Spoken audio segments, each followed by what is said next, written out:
Okay masters, అందరికీ నమస్కారం. ఈరోజు 36వ రోజు సీతాయనం. మాస్టర్స్, నిన్నటికి కంటిన్యూషన్.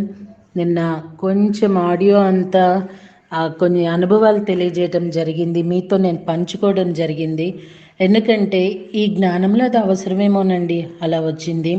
అయితే చాలామంది స్పందించారు. నిజం మాస్టర్స్, జీవితం అనేది చాలా అపురూపమైనది. కాలం ఎలా కరిగిపోతూ ఉంటుందో జీవితం కూడా అలా కరిగిపోతూ ఉంటుంది. కాలం ఎలా తిరిగి రాదో జీవితం కూడా తిరిగి రాదు. మనము ఏ కాలంలో ఉన్నామో ఆ కాలంలోనే మనము జీవిస్తే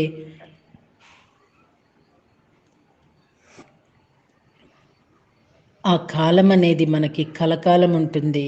ఒక అనుభవం రూపంలో, ఒక అనుభూతి రూపంలో, జీవితం రూపంలో, జీవనం రూపంలో. ఆమె రైట్ అండి? సో ఈ 36వ రోజున ఏం చెప్తున్నారో కంటిన్యూషన్ చూద్దామండి. శ్రీరాముని శరీరానికి చిన్న గాయమైన ఆమె బాధతో విలవిల్లాడేది. ఆయన కూడా అంతే. ప్రయాణం మధ్యలో మాత అనేక సార్లు అనారోగ్యానికి గురయ్యేది. మొదటిసారి ఆమె దాన్ని దాచి ఉంచాలని ప్రయత్నించింది, కానీ శ్రీరాముని నుంచి ఏదైనా దాయటం అసాధ్యం. ఆయన ఆమెను పనులన్నీ కట్టిపెట్టి పడుకొని ఉండమని ఆదేశించాడు. మాత ఆయనకి ఏ ఔషధం మొక్కలు తేవాలో, మందుని ఎలా తయారు చేయాలో చెప్పింది. ఆయన రాత్రి పగలు ఆమె పక్కనే మందు వేస్తూ ఒళ్ళు తుడుస్తూ కూర్చొని ఉన్నాడు. ఆయనకు కూడా ఒళ్ళు నొప్పులు వచ్చి అనారోగ్యానికి గురైనా ఆమెతో చెప్పలేదు. ఒకానొక సందర్భంలో ఆయనకు ఒక గ్రామంలో ఒక అవసరం వచ్చింది, కానీ ఆమె అనారోగ్యంగా ఉండటంతో వదిలి వెళ్ళలేదు. ఆమె వెళ్ళమని చెప్పినా ఆయన కాదన్నాడు. ఆ రాత్రంతా ఆమె అనారోగ్యంతో పోరాడింది. దాంతో ఆయన ఉదయమే వెళ్ళవచ్చని, అయితే మాత ఇచ్చే అసాధారణమైనది. ఆమె కొన్ని గంటల వ్యవధిలోనే కోలుకుంది. అరణ్యంలో ప్రయాణం వారి మధ్య ఐక్యతను పెంచింది. అది వారి ముందున్న జీవితంలో క్లిష్టతకే దారితీస్తుంది. వారి పరస్పర భావాలు, ఉద్వేగాలను తెలుసుకోవటం సాధన చేశారు. వారిద్దరిని కాంతిదారులు బంధిస్తున్నాయని మాత ఒకసారి చెప్పింది.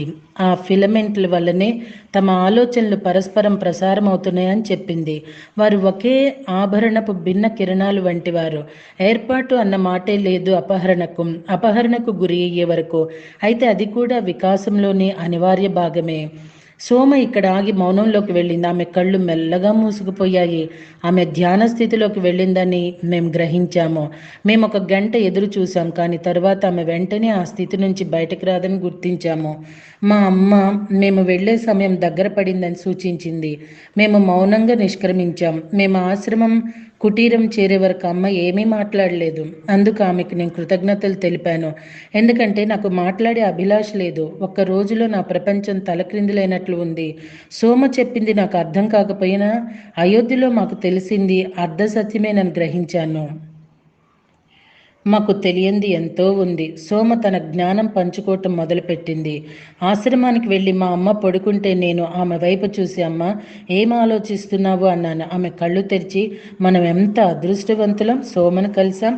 ఆమె చెప్పింది విన్నాక ఎంతో ప్రశ్నించాలనుకున్నాను, కానీ మనం విన్న దానిని వర్ణించడం కూడా నాకు రాదు. నేను మీ నాన్నకి ఏం చెప్పాలి? పెండ్లి అంటే నీకు ఉన్న భయానికి కారణం కనుక్కోవడానికి వచ్చాం, కానీ ఇప్పుడు నాకు మనం నిజంగా అందుకొరకే వచ్చామా అనిపిస్తోంది. మరి నువ్వేమంటున్నావు అంది. నేను ఆమె పట్ల చెప్పలేనంత ప్రేమను అనుభూతి చెందుతున్నాను. ఆమె జనక మహారాజు గురించి మాట్లాడినప్పుడు నా లోపల ఏదో గిర్రున తిరిగింది అని చెప్తుండగా నా కళ్ళ వెంట నీరు కారింది. మా అమ్మ జవాబు చెప్పకుండా కళ్ళు మూసేసుకొని సాయంత్రపు భోజనం వరకు విశ్రాంతి తీసుకుందాం అంది. ఆశ్రమంలో సాయంత్రం భోజనం చాలా సాదాగా ఉంది.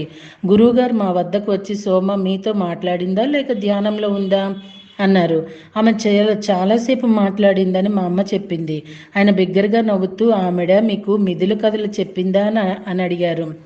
మా అమ్మ అవునని తల ఊపగా ఆయన నా వైపు తిరిగి, వాటిల్లో ఒకటి ఆశ్రమవాసులకు చెప్తావా అని అడిగారు. వారికి తరచూ సోమను కలుసుకునే అవకాశం ఉండదు. వారిక్కడ ఏదో ఒక పనిలో నిమగ్నమై ఉంటారన్నారు. నేను కరువు కాలంలో మహారాజు పరివార కృత్యాలు వారి కోసం ఉంచిన ఆహారం పంచటం గురించి అత్యాశ వల్లనే కొరత వస్తుందని ఆయన చెప్పిన విషయాన్ని నేను విన్నది చెప్పాను. ఆయన చెప్పింది సత్యం, చాలా సత్యం నిర్ధారించారు ఋషి. అధిక సంపద పేదరికానికి దారితీస్తుంది. అది ప్రకృతి వనరులను నిరోధిస్తుంది. ఒక చోట అతిగా కూడబెట్టబడితే మరొక చోట కొరత ఏర్పడుతుంది.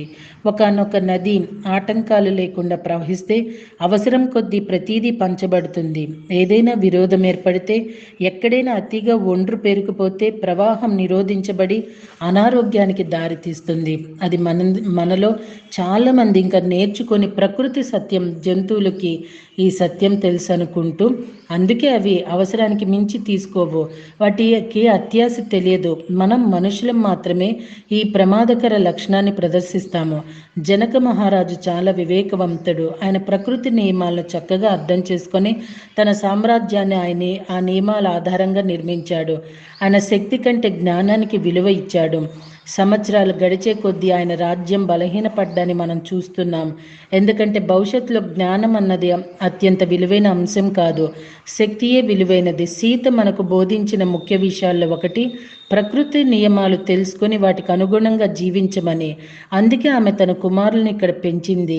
దానివలన వారి జ్ఞానం పొందగలరు అన్న భావంతో వారి రాజమందిరంలో అన్ని సౌకర్యాల మధ్య ఉండటం కంటే ఇక్కడ పెరగటాన్ని ఎంపిక చేసుకుంది. తన తండ్రి ఏర్పరిచిన దారిలో నడవటం ఆమెకు తెలుసు. తాను వచ్చిన తర్వాత జ్ఞాన సముపార్జన కోసం ఆయన ఆశ్రమవాసం గడపటం ఆమెకు జ్ఞాపకం ఉంది. ఆశ్రమంలోని వారందరూ శ్రద్ధగా వింటున్నారు. వారిలో ఒకరైతే, అది ఎంపికేనా అని అడిగారు. గురువుగారు నవ్వారు. సీతాదేవి జీవితంలో సంభవించిన ప్రతిదీ ఆమె ఎంపిక ప్రకారమే. ఆయన మాటల్లోని అర్థానికి నేను ఆశ్చర్యపోయాను. ఈ మొత్తం ప్రాంతంలో అయోధ్య శక్తికి కేంద్రం, పెంపొందుతున్న శక్తి కేంద్రం. కానీ మేము జ్ఞానవంతులం కామా? జ్ఞానాన్ని గౌరవించనా? ఆయన చెప్పే ఈ జ్ఞానం ఏంటి? ఆయనను అడగడానికి నా పెరుగుతనం అడ్డం వచ్చింది. కానీ వెళ్లే లోపల ఈ ప్రశ్నలను సోమని అడగాలని నిశ్చయించుకున్నాను. ఓకే మాస్టర్స్, మళ్ళీ రేపు సోమ కథ అంటూ తెలుసుకుందామా అండి.